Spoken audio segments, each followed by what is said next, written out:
a eu besoin du média vidéo essentiellement pour la communication externe, pour les réseaux sociaux, parce que c'est le média qui est préféré de ses consommateurs. On l'utilisait pour promouvoir notre participation à des événements, nos publications, nos offres, services. C'est un média qu'on a aussi bien utilisé pour répondre aux appels d'offres, pour présenter différemment du contenu plutôt que simplement à l'écrit comme on a pu le faire par le passé. Avec la montée en puissance de la vidéo et du stacking content, pour nous il était devenu vital d'utiliser ce support de communication, que ce soit pour les réseaux sociaux, mais aussi pour nos canaux de communication interne, par exemple les écrans dans les ascenseurs ou les totems qu'on a au rez-de-chaussée.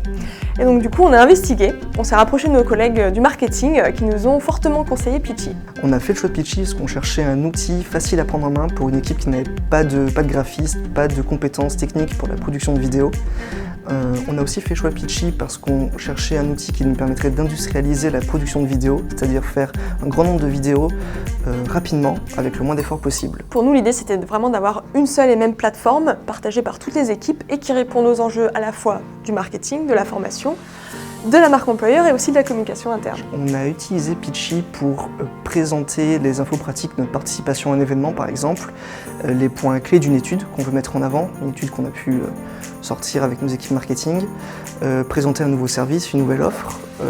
Je l'ai utilisé par exemple il y a peu de temps pour la promotion d'un outil interne, présenter les screenshots de l'application, savoir comment on allait pouvoir ce qu'on allait pouvoir faire dans cet outil, à quoi il va ressembler pour vraiment se projeter, donc ça a plus d'impact finalement qu'un simple email. Au sein de notre équipe, on utilise la vidéo notamment pour les réseaux sociaux, pour servir la marque employeur.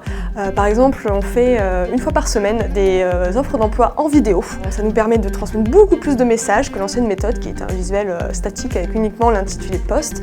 On fait aussi des teasers pour inviter notamment les étudiants à participer à nos actions écoles et puis tout type de contenu pour le sponsoring sur les réseaux sociaux. Côté communication interne, on va utiliser la vidéo pour faire des appels à candidature auprès de nos Mazariens pour les inviter à participer à des événements et puis également tous les follow-up des événements, retour en images ou en vidéo. Un autre cas qui est intéressant pour nous, c'était l'harmonisation des vidéos produites par les responsables marketing communication en région, parce qu'on a plusieurs bureaux en France. Et grâce à cet outil, on a pu mettre en place des templates, des scénarios qui vont pouvoir coller à plusieurs cas d'utilisation, les événements et les publications notamment. Donc avec ça, on a pu contrôler d'avoir des vidéos de bonne qualité qui utilisent la charte graphique de Mazars. L'utilisation de Pitchy s'est faite toujours de manière très fluide.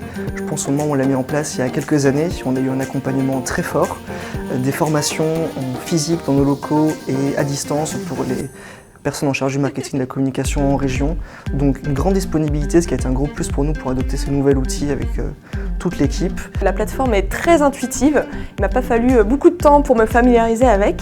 Puis ensuite, au niveau des templates, ils sont très variés et je trouve qu'ils correspondent à vraiment de nombreux cas d'usage différents.